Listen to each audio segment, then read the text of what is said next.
یہ ہم آواز ہوتے ہیں، ان کو اس طرح یاد کر لیں کہ ان کو پڑھتے ہوئے آواز ایک جیسی ہوتی ہے لیکن ان کی شکل تبدیل ہو جاتی ہے۔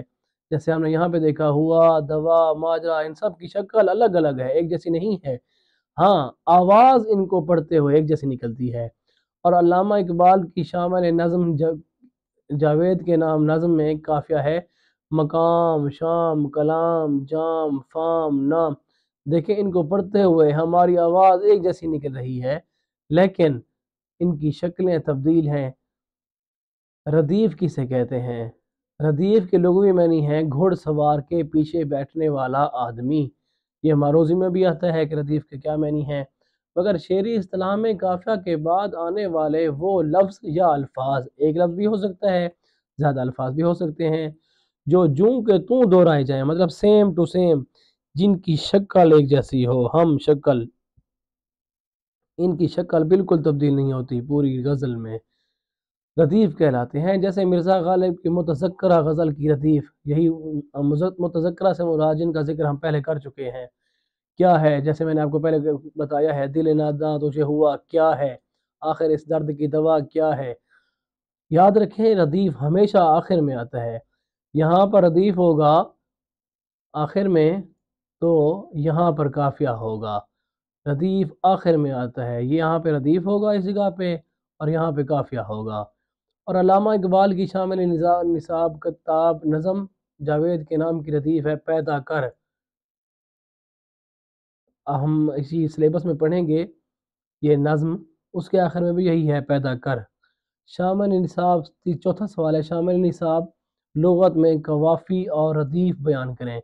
قوافی جو ہے قافیہ کی جمع ہے۔ قافیہ کسے کہتے ہیں؟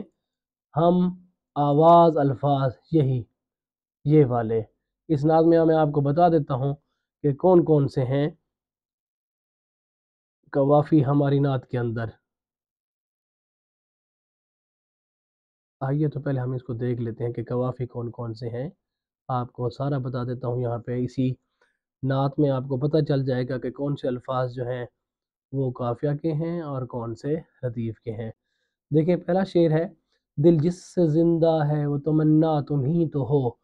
اب یہاں پر یہ دیکھیں آخر میں جو ہوگا، سب سے آخر میں، وہ ہوگا ردیف۔ ردیف ہمیشہ سب سے آخر میں آتا ہے، سب سے آخر میں، اس سے آگے کچھ نہیں ہوگا، اور یہی ورڈ سیم ٹو سیم ہوں گے۔ یہ دیکھو تم ہی تو ہو، یہ ردیف ہے، تم ہی تو ہو، یہ ردیف ہے، تم ہی تو ہو، تم ہی تو ہو، تم ہی تو ہو، تم ہی تو ہو۔ لیکن ردیف سے پہلے جو ایک لفظ ہے وہ ہے تمنا، وہ ہے دنیا، وہ ہے اجالا، اولا، شناسا، بطہا، تنہا۔ اب دیکھیں ان الفاظ کو جن کو میں نے ایک سرکل کیا ہے، ان کو پڑھتے ہوئے آواز ایک جیسی آ رہی ہے، جن کو پڑھتے ہوئے آواز ایک جیسی آ رہی ہو، اور یہ بھی ضروری ہے کہ وہ ردیف سے پہلے ہوں، تو انہیں قافیہ کہتے ہیں، انہیں قافیہ کہتے ہیں۔ پہلے شعر کے دونوں مصروں میں، یہ ہے مصرع پہلا، اس کو کہتے ہیں مصرع اولا، اور دوسرا جو مصرع ہوتا ہے اسے کہتے ہیں مصرع ثانی۔ ان پہلے دو مصروں میں یعنی کہ پہلے شعر میں دونوں کا مصرع، یہ مصرع بھی یہ مصرع بھی، ہم قافیہ بھی ہوں گے، ہم ردیف بھی ہوں گے۔ اس کے بعد جتنے بھی اشعار آتے رہیں گے ان کے دوسرے مصرع میں ردیف اور قافیہ ہوں گے، پہلے مصرع میں نہیں ہوں گے۔ امید ہے آپ کو یہ ہمارا لیکچر بہت پسند آیا ہوگا۔ اس طرح کے حمد کا بھی ہم نے سبق بنا کے اپلوڈ کیا ہے، وہ بھی ہمارے چینل پر اپلوڈ ہے۔ آگے بھی جتنے اسباق ہیں، نظمیں ہیں اور غزلیں ہیں، وہ بھی یہاں پہ حل کرتے رہیں گے۔ اس طرح کے مفید اور معلوماتی لیکچر سننے کے لیے ہمارے چینل کے ساتھ جڑے رہیے، انشاءاللہ آپ کو بہت فائدہ ہوگا اور آسانی سے تمام اسباق آپ کو کتاب آنے سے پہلے پہلے یاد ہو جائیں گے۔ اللہ تعالی ہم سب کا حامی و ناصر ہو۔ اپنا بہت خیال رکھیے۔